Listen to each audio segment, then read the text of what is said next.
I-record nyo to. Yung nagtanong, Casimero versus David Benavides pa, 30 seconds ba? Pag naglaban yan, dalawa na yan. Nako, hindi ko lang alam baka kasi hindi matuloy. Kasi baka matakot yan si David Benavides. Baka matakot yan eh. Sa tingin ko, hindi abot ng 30 seconds yan. Hindi abot. Sa lakas ni Idol, yung Benavides na yan, wala yan. Alright, so Janril Casimero at Naoya Inoue, sabay nga po yung laban ngayong December 27. Hindi sila maglalaban mga boss, pero pareho sila ng araw.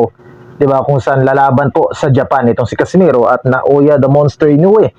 At nag-joke nga po itong si Pau dahil merong isang boxing fan na nag-comment nga po na what if maglaban si David Benavides at Janril Casimero na malayo talaga yung timbang mga boss. Imposible mangyari yan.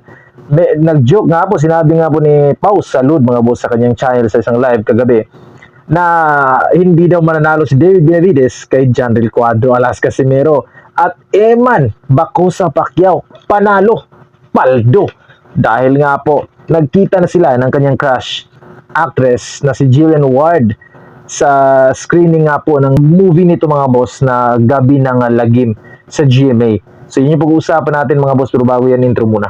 Pero bago yan, huwag kalimutang mag-subscribe at i-hit yung notification bell para palagi kang updated sa ating mga legit and hype na kwentuhan sa mundo ng sports.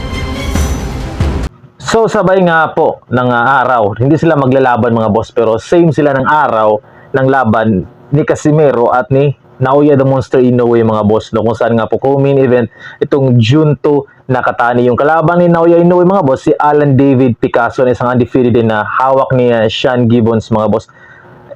Well, ang laban na yan mga boss, I know 60-40 yan, lamang pa rin yung Naoya Inoue, pero kasi yung galaw mga boss, hindi pa masyadong kapantay itong Alan David Picasso, yung Naoya the Monster Inoue. So para sa akin, Inoue pa rin yan all the way mga boss. And yun nga, speaking of laban, di ba? Sabi ko nga, si Casimero lalaban din sa magkaparehong araw kay Tom Mizukushi nga po na isang Hapon din. Kung saan nga po underdog yung kalaban niya at talagang si Casimero yung lamang dito sa laban na to dahil sa record pa lang mga boss. Kahit natalo si Casimero ni Kameda kung saan naglaban din sa Tom Mizukushi before mga boss, natalo din tong Tom Mizukushi ni Kameda. Yamado nga po si Cuadro Alas dito. Pwede niyang ipanalo to via unanimous decision or TKO, di ba? So, I think hindi na magpapatalo nga si Casimero dito mga boss dahil pag natalo siya ng 2 beses sa isang tune-up fight, delikado po yung karir ni Casimero mga boss. So, pinaghahanda ni Casimero ngayon yung laban niya at I think mananalo na si Casimero ngayon dahil hindi nga niya po gusto ayaw niyang mangyari na matalo siya ng 2 beses kasi sayang yung kanyang pangalan mga boss na angas ng Pinas, Cuadro Alas, no? At yun nga, nagbiro nga po itong si Pau Salud mga boss, kung saan may isang boxing fan sa isang live nag-comment about what if maglaban daw si David Benavides na nasa light heavyweight division at Janril Casimero na lumalaban na ngayon sa featherweight or bababa ng super bantamweight mga boss.